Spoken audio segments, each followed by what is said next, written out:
오늘 하나님께서 허락하신 말씀은 시편 86편 1절부터 17절까지, 시편 86편 1절부터 17절까지 그 약 895쪽에 있습니다. 교독하겠습니다. 여호와여, 나는 가난하고 궁핍하오니 주의 귀를 기울여 내게 응답하소서.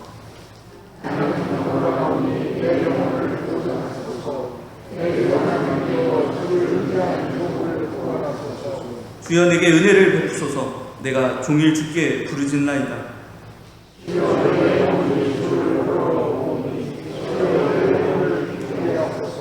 주는 선하사 사주하기를 즐거워하시며 주께 부르짖는 자에게 인자함이 후하심이니이다.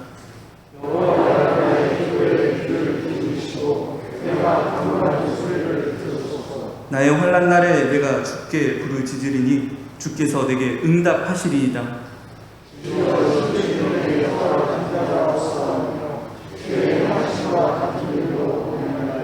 주여, 주께서 지으신 모든 민족이 와서 주의 앞에 경배하며 주의 이름에 영광을 돌리리이다.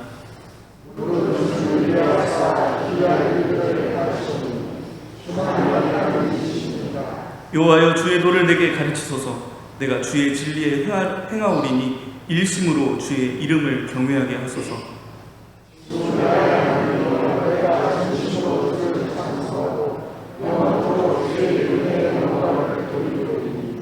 이는 내게 향하신 주의 인자하심이 크사 내 영혼을 깊은 수월에서 건지셨음이니이다.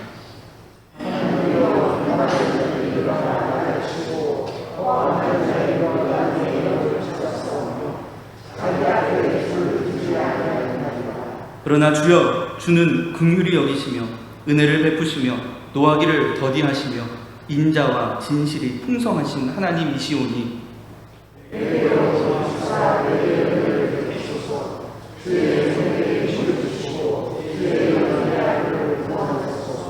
은총의 표적을 내게 보이소서. 그러면 나를 미워하는 그들이 보고 부끄러워하오리니 여호와여, 주는 나를 돕고 위로하시는 이신이이다.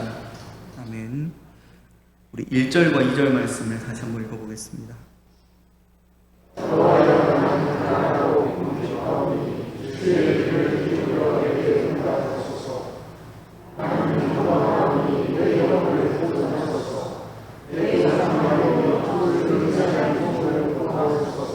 3절과 4절입니다.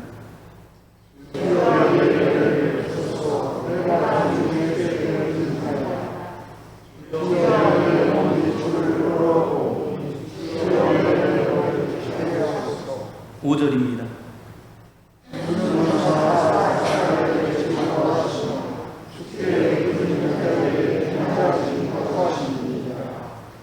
8절과 9절입니다.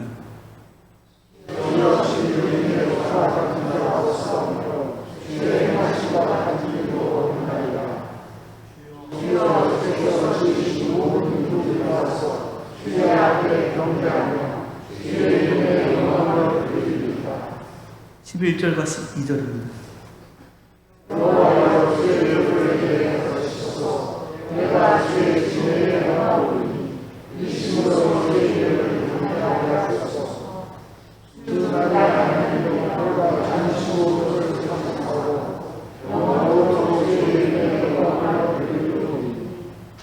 (15절입니다)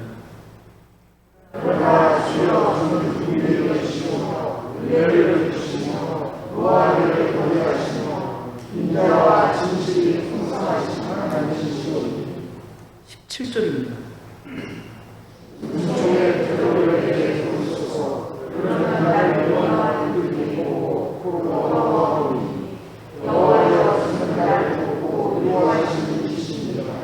(15절) 말씀을 다시 한번 읽겠습니다.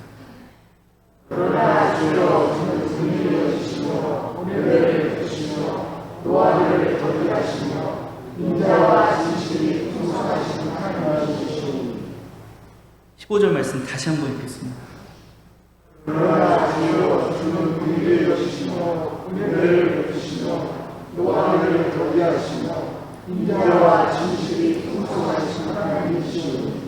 아멘.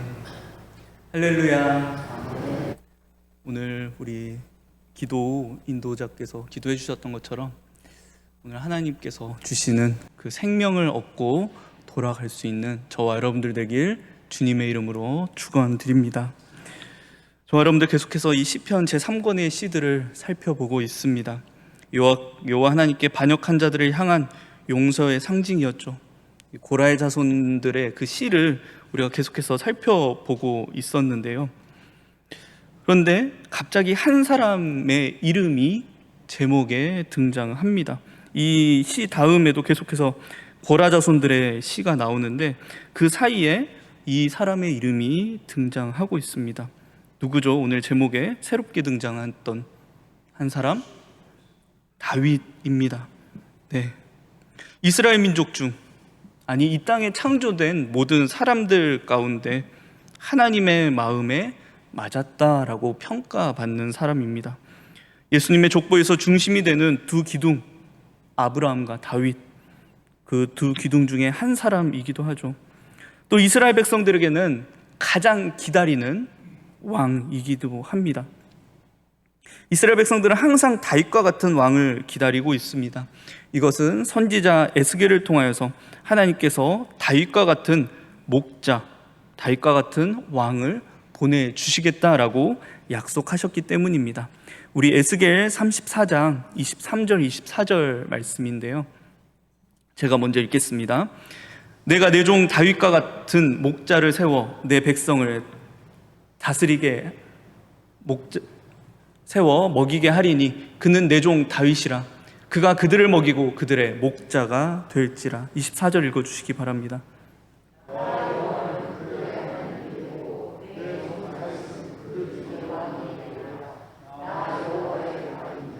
이스라엘 백성들이 바라는 것, 다윗과 같은 왕이 세워진다면 우리는 다시 하나님의 나라로서, 하나님의 백성으로서 살아갈 수 있겠지.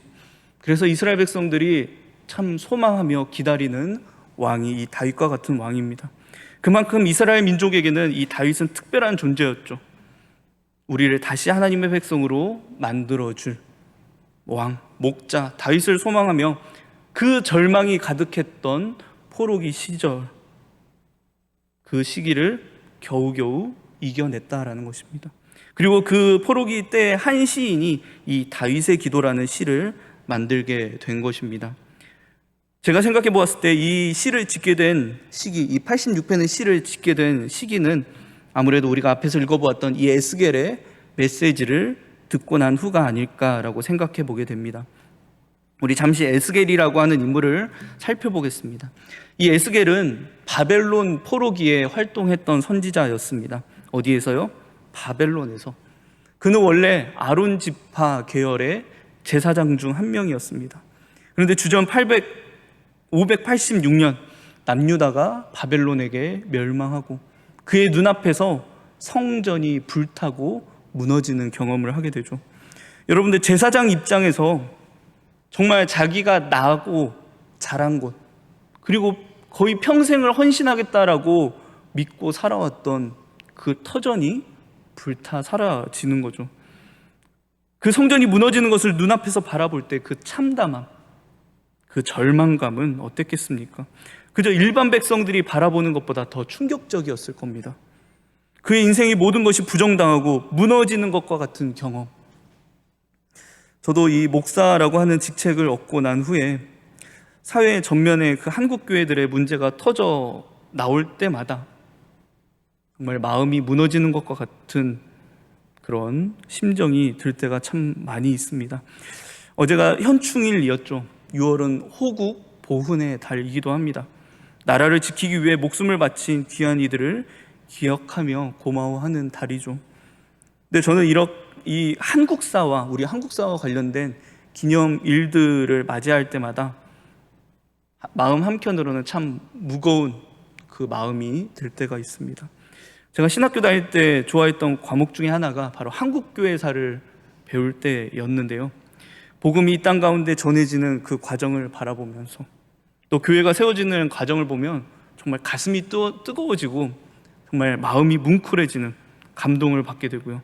또 일제시대와 6.25 시대를 거쳐가면서 그 무너져가는 나라의 현실 속에 다 쓰러져가는 그 모든 사람의 심령 가운데, 정말 모든 민족이 신음하며 아파하는 그 가운데에서 가장 낮은 자리를 찾아 동참했던 공동체가 바로 예수 공동체였다라는 그 사실을 배우다 보면요, 자긍심이 막 속에서 올라오게 됩니다. 그래도 한국사 가운데, 이 우리 역사 가운데 교회가 그래도 시대의 마지막 양심처럼 여겨지던 때가 있었습니다. 그런데 지금은 어떻습니까? 하나님의 말씀은커녕 일반적인 양심도 제대로 지켜지지 못하는 그 모습들이 계속해서 등장한다라는 것입니다. 교회가, 많은 목회자들이 점점 무너져가는 모습들을 보면서 이런 현충일과 같은 이 한국사와 관련된 기념일을 맞이할 때마다 하나님 앞에 고개를 들지 못할 때가 참 많이 있습니다. 이 에스겔도 그랬을 겁니다. 눈앞에서 그 이스라엘 민족의 자긍심이었고 전부였던 성전이 불타고 무너졌습니다. 정신을 차려보니 바벨론이에요. 눈앞에는 바벨론의 신상들이 으리으리하게 서 있고, 그리고 또 자기가 그동안 먹고 마셔왔던 그 모든 식생활, 식습관, 그 모든 것, 삶의 방식, 모든 게 부정당하고 바벨론의 그 제사의 음식을 먹어야 했던, 에스겔이라고 하는 그 이름은 하나님께서 강하게 하실 것입니다 라고 하는 그 뜻을 가지고 있는데요, 아마 바벨론 식으로 변했을 겁니다. 그 모습을 잘 보여주는 본문이 다니엘서죠. 다니엘은 벨드사살로, 하냐나는 사드락으로, 미사엘은 메삭으로, 아사랴는 아벳느고라는 이름으로 바뀝니다. 그 전에 가지고 있던 그 히브리식 이름은 다 하나님과 관련되어 있는 이름들인데요, 바뀐 이름들은 다 바벨론 신들과 관련된 이름으로 변하게 되는 겁니다. 에스겔도 아마 그랬을 거예요. 여러분들, 제사장으로서 얼마나 치욕입니까? 목숨은 유지해야 해서 살아는 가는데, 주어지는 음식 먹고는 사는데, 그의 삶, 그의 정체성, 그의 모든 것은 사실 죽은 것과 같은 인생이었을 겁니다. 하지만 하나님께서는 그런 에스겔을 사용하셨다라는 거죠. 그리고 그에게 어떤 환상을 보여주시는 겁니까?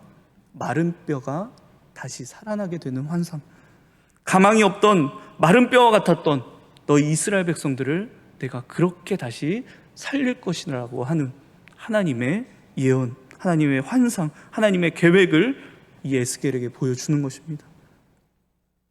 이 에스겔이 그 환상을 보며 하나님의 그 예언을 받으며 얼마나 기뻤을까요? 그 회복의 중심에 다윗과 같은 왕을 내가 너희에게 줄 거야. 죽어가던 에스겔은 일어나 이 놀라운 하나님의 계획과 소망을 이스라엘 민족에게 전하는 것입니다. 이것을 들었던 한 사람 중에 오늘 이 시를 기록했을 것입니다. 누구를 생각하면서요? 우리를 다시 하나님의 백성으로 만들어줄 그 다윗과 같은 다윗을 생각하면서 오늘 이 시를 함께 읽어보신다면요, 이 시인에게 있어 다윗은 어떤 존재였는지, 또 동시에 그 다윗의 기도를 들으시는 하나님은 어떤 분이신지 우리가 알게 되는데요, 오늘 저와 여러분들 이 시편 86편의 시를 통하여서 점점 소망이 절박해져가는, 점점 믿음이 사라져가고 사랑이 식어져가는 이 세상 속에서 우리가 어떻게 하나님의 백성으로, 하나님의 자녀로, 또 증인으로 살아가야 할지 함께 알고, 또 그렇게 살아가기를 소망하고 다짐하고 고백하는 이 귀한 시간 되기를 주님의 이름으로 축원드립니다. 우리 본문을 함께 보겠습니다. 여러분들이 오늘 말씀을 좀 앞에서 많이 읽었는데요, 계속해서 좀 관심 있게 보신 분이라면 계속해서 비슷한 표현들이 반복해서 드러나고 있다는 사실을 알고 계실 겁니다. 1절부터 계속해서 이런 표현들이 등장합니다. 여호와여, 내 주의 하나님이여, 주여, 주여, 주님. 이 모든 표현들이 거의 모든 문장에, 모든 시에, 모든 문장에 이러한 표현들이 들어있습니다. 여호와여, 내 주의 하나님이여, 하나님, 주님, 주여. 오늘 이 시편 86편은요, 사실 시적으로는 멋진 비유나 운율, 시적 표현들이 많이 사용된 시는 아닙니다. 시는요, 직접적으로 이 다윗이 어떤 존재? 하나님을 나의 하나님 여호와를 나의 주님으로 부르는 이로 받아들이고 있다는 것입니다. 그리고 6절까지 보면요, 간청의 표현들이 계속 나오죠. 내게 응답하소서, 내 영혼을 보존하소서, 종을 구원하소서, 은혜를 베푸소서. 이런 표현들이 계속해서 등장하는데요, 한글 성경에는 이 뒷부분에 나오지만 여러분들 히브리어 원문을 보시면 이 표현들이 문장의 가장 처음에 드러나 있습니다. 그리고 문법으로는 명령형입니다. 그래서 1절을 제가 히브리식 표현으로 다시 한번 표현해 드리면, 내게 응답하소서 주님, 내게 응답하소서 여호와여. 그리고 한글에는 나와 있지 않지만 왜냐하면이라고 하는 표현이 숨어 있습니다. 왜냐하면 나는 가난하고 궁핍하기 때문입니다. 우리 4절 말씀을 다시 한번 읽어보겠습니다.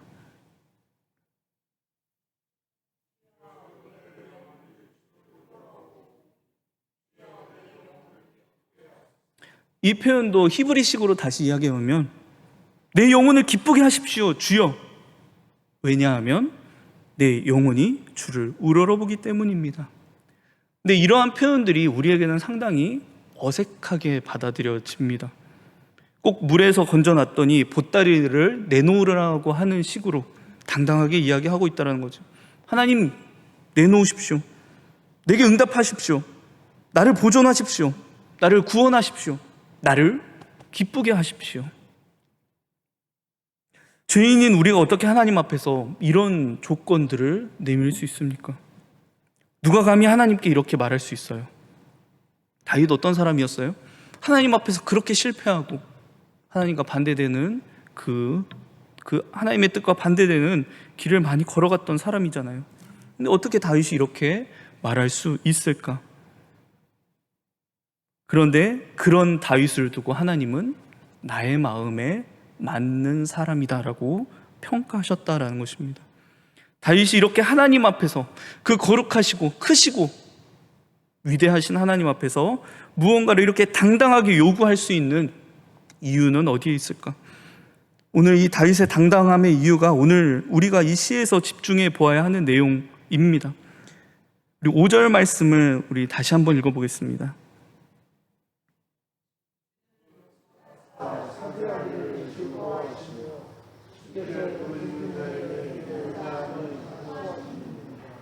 주를 어떤 분이라고 이야기해요? 주는 선하사, 히브리어로 토브라고 이야기합니다.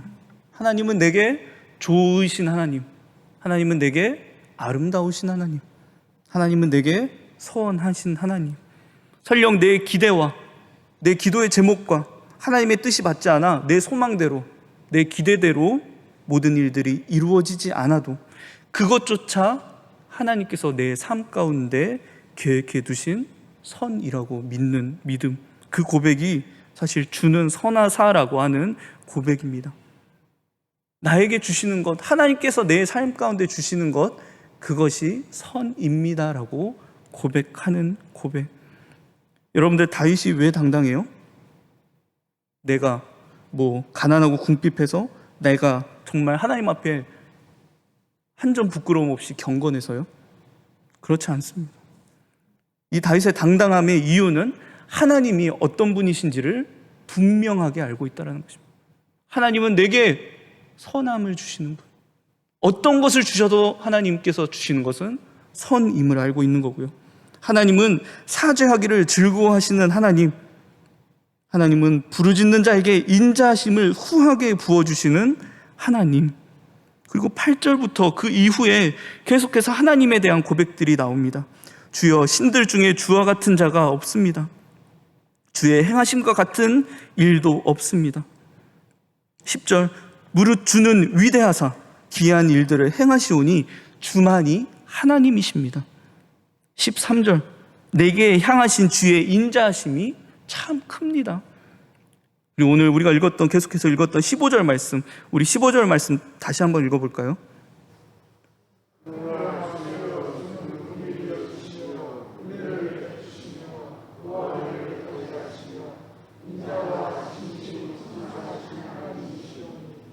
다윗이 고백한 하나님, 주님은, 하나님은, 여호와 하나님은 내게 긍휼을 베푸시는 헤세드의 하나님입니다. 은혜를 베푸시고 노하기를 더디하시고 인자와 진실이 풍성하신 하나님이십니다. 그리고 다윗이 그의 삶 가운데 계속해서 고백하는 것, 17절, 주는 나를 돕고 위로하시는 하나님이십니다. 다윗은 알아요. 나는 실패하고 쓰러지는 죄인인 것 알고 있어요. 그런데 왜 내가 이렇게 하나님 앞에 기도하게 되는 거냐면, 주여, 주는 하나님이시기 때문입니다. 나는 가난하고 궁핍한 사람입니다. 나는 경건합니다. 근데 이 경건이라는 말은 은혜를 받았다라는 말로 바꿔서 볼 수 있는 말입니다.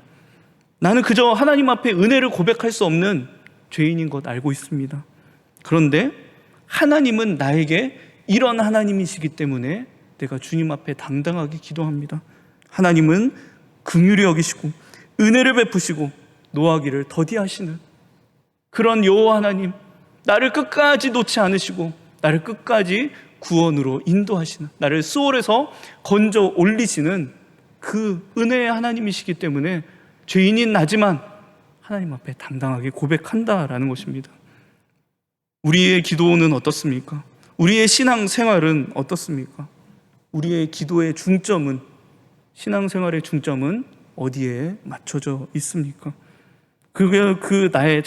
이 시간 이 말씀을 통해서 우리 자신 발견을 했으면 좋겠습니다.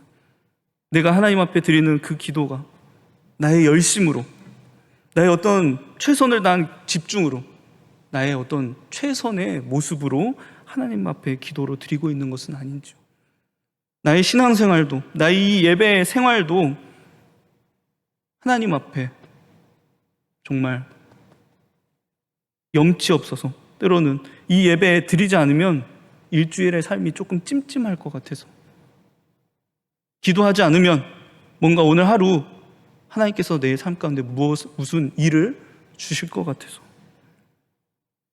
그 신앙생활의 중점은 어디에 맞춰져 있어요? 기도는 어디에 맞춰져 있습니까? 나에 맞춰져 있다는 것입니다. 근데 오늘 다윗과 같이 정말 나와 동행하시고 나를 끝까지 인도하시고 나를 구원으로, 나를 수월에서 건지실, 정말 내 기도를 들으셔서, 죄인의 기도지만, 연약한 자의 기도지만 끝까지 들어주셔서 나를 돕고 위로로 말씀해 주시는 그 아버지 하나님께 우리의 기도와 신앙생활이 맞춰져 있어야 한다는 것입니다. 죄인이지만 용서받은 자녀로서 그 중점이 죄인에 맞춰져 있는 것이 아니라 용서받은 자녀임에, 그래서 하나님 앞에 당당하게 나아간다는 것입니다. 설교 때 여러분들에게 제 삶의 이야기를 잘 넣으려고 하는 편은 아닌데요, 요즘 제 삶 속에서 또 주신 은혜가 있어서 여러분들과 나누고자 합니다. 요즘 이제 뱃속에 있는 아이가 자라가는 그 시기가 한창 여기를 치고 저기를 치는 그 태동의 시기입니다. 그래서 저도 아내의 배에 가만히 손을 올리고 있다 보면 아이가 이렇게 툭툭 칠 때가 있어요. 근데 그게 참 기쁘더라고요. 아이가 그 뱃속에서 나를 위해서 큰 뭔가를 해줘서 갑자기 막 이렇게 톡톡톡 치면서 모스부어로 아빠 사랑해요 이런 말을 해서 기쁜 게 아니라 그냥 그 주스에 맞게 자라주면서 한 번씩 태동해 주는 게 참 기쁘더라고요. 근데 그 아이를 바라보면서 어쩌면 하나님께서 우리를 그렇게 바라보시지 않을까, 우리가 어떤 위대하고 대단한 기도의 제목들을 끊임없이 올려드려서, 우리가 집중해서 열심히 이렇게 기도해서 위대한 하나님 앞에 신앙생활의 업적을 쌓아서 하나님이 우리를 바라보실 때 기뻐하는 게 아니라 그저 그렇게 살아가는 것, 하나님께서 주신 그 시간, 그때 그 장소 안에서 열심히 태동하며 살아가는 그 모습을 보며 하나님께서 우리를 기뻐하지 않으실까라는 마음을, 그런 은혜를 제게 주셔서 여러분들과 나눴습니다.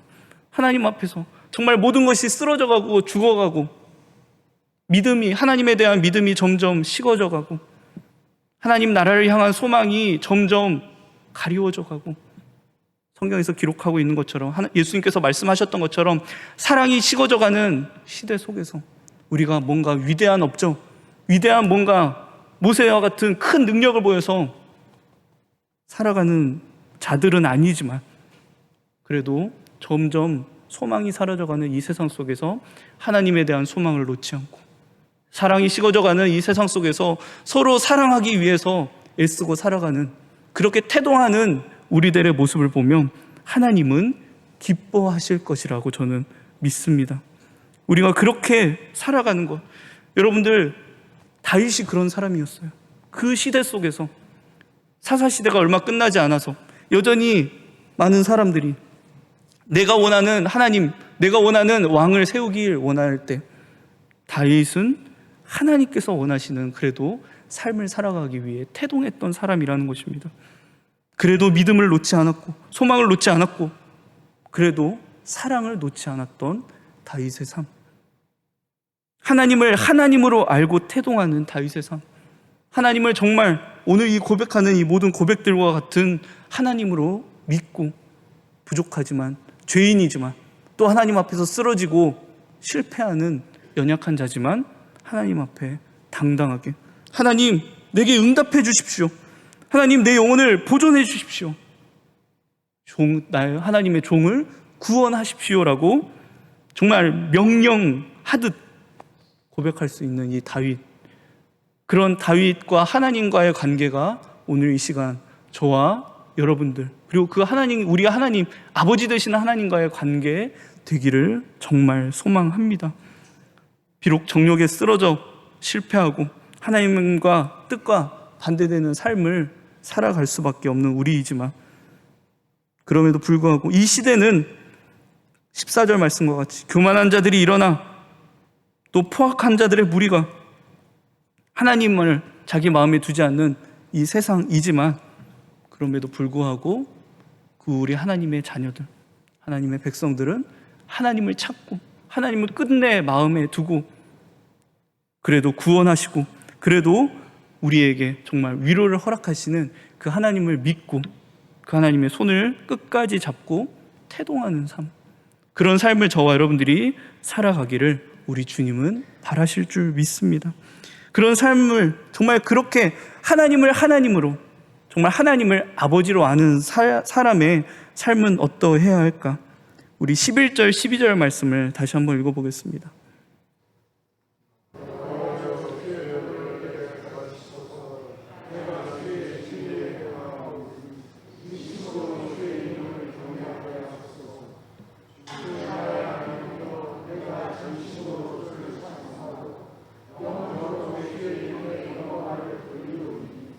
여호와여 주의 도를 내게 가르치소서. 하나님의 말씀을 사랑하는 삶, 내가 전심으로 주를 찬송하고 영원토록 주의 이름에 영광을 돌리겠습니까? 하나님을 끊임없이 찬양하고 예배하는 삶, 그 예배가, 그 기도가 내가 어떻게 될까? 내 가족이 어떻게 될까? 오늘 하루 뭔가 찜찜해서 하는 게 아니라 정말 하나님의 말씀을 듣고 하나님의 말씀을 읽는 일이, 하나님은 내 아버지시니까, 하나님, 아버지 하나님의 말씀 듣기 위해서 나왔습니다. 주님 앞에 저 보잘것없고 연약하고 또 쓰러졌지만 그래도 하나님은 용서하시고 받아주시고 끝까지 참아주시는 하나님이시기 때문에 그 하나님, 정말 하나님의 말씀 듣기 위해서, 하나님과 대화하기 위해서 기도합니다. 하나님 들어주시옵소서. 하나님, 하나님의 말씀, 나를 향한 하나님의 그 사랑의 음성을 듣는 게 참 좋아서 예배에 나옵니다. 우리의 예배, 우리의 기도, 우리의 신앙생활이 이 다윗과 같이 되어야 할 줄 믿습니다. 오늘 하루 저와 여러분들 어떤 마음으로 나아오셨는지요? 정말 여러분들 앞에 계신 분이 정말 하나님께서 주여 주는 하나님이십니다라는 그 고백으로 우리가 이 시간 나와왔는지요? 하나님께서는 정말 용서하시기 때문에, 나를 받아주실 분이기 때문에 나를 끝까지 돕고 위로하시는 분으로 우리가 이 자리에 나오셨는지요? 정말 소망합니다. 그런 하나님께서 이 시간 우리 앞에 계신 줄 믿습니다. 우리 그 하나님께 우리의 모든 것 내어놓고 우리의 모든 것 다 맡기고 정말 다윗과 같이 하나님 앞에서, 이 시대 속에서 정말 하나님을 하나님으로 여기지 않고 하나님을 아버지로 받아들이지 않는 이 시대 속에서 정말 우리의 태동이 하나님을 하나님으로, 하나님을 아버지로, 그 하나님을 기쁘게 해드릴 수 있는 그런 저와 여러분들의 삶 되기를 소망합니다. 우리 히브리서 11장 6절 말씀을 읽고 오늘 말씀을 마치겠습니다. 히브리서 11장 6절 말씀 우리 함께 읽어보겠습니다. 믿음이 없이는 하나님을 기쁘시게 하지 못하나니 하나님께 나아가는 자는 반드시 그가 계신 것과 또한 그가 자기를 찾는 자들에게 상 주시는 이심을 믿어야 할지니라. 뭐라고 고백하고 있어요? 하나님께 나아가는 자는 반드시 그가 계신 것을 믿는 것. 하나님이 하나님이심을, 하나님이 나의 아버지 되심을, 하나님이 끝까지 나를 구원으로 인도하시는 그 하나님이심을 믿고 나아가는 겁니다. 그리고 그 하나님께 고백하고 하나님 앞에 모든 것을 맡겨드리며 고백하는 자들을 하나님은 상을 주십니다. 근데 그 상이 내가 기대하는 것, 내가 원하던 것, 내가 바라고 기도했던 것과 달라도 하나님께서 주시는 것은 상이고 선일 줄 믿습니다. 오늘 그 믿음으로 오늘 주님 앞에 온전히 나아가는 저와 여러분들 되길 소망합니다. 우리 함께 기도했으면 좋겠습니다. 오늘 이 다윗의 고백들, 하나님 앞에 고백했던 하나님은 이런 분이십니다. 하나님은 나를 정말 끝까지 긍휼히 여기시고 은혜를 베푸시고 노하기를 더디하시고 인자와 진실이 풍성하신 하나님입니다 라는 그 고백을 담아 우리 이 시간 주님 앞에 우리의 부족함, 우리의 연약함 가지고 있지만 우리가 가지고 있는 이 기도의 제목 오늘 이 하나님께 올려드리는 저와 여러분들 되길 소망합니다. 우리 함께 이 마음으로 주님 앞에 나아가겠습니다. 기도하겠습니다. 하나님, 우리를 끝까지 참아주시고 우리의 연약함, 우리의 쓰러짐, 우리의 아픔, 우리의 참 죄성, 부족한 것, 연약한 것 많지만 주님 앞에 이 자리에 주님 앞에 온전히 나아갑니다. 주님, 주님께서 받아주실 것을 믿고 끝까지 내 영혼을 보존하시고 우리를 응답하시는 그런 하나님의 종을 구원하신 하나님께 나아가오니 주님, 우리가 정말 하나님을 하나님으로, 하나님을 아버지로, 하나님을 나의 주로 고백하며 온전히 이 한 주 또 살아갈 수 있도록 주님 인도하여 주시옵소서. 주님,